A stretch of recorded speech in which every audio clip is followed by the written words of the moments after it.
Hello guys, welcome to my channel Pick and Compare. Today we are going to unbox this Rubik's Cube from Cubelelo, which contains this stand, one 2x2, one 3x3, one 4x4, which you can see here. And these are some manual for these respective cubes, as you can see in the camera.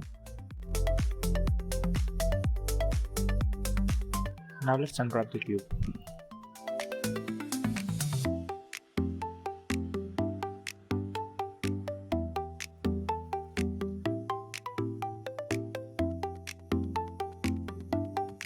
It feels really smooth.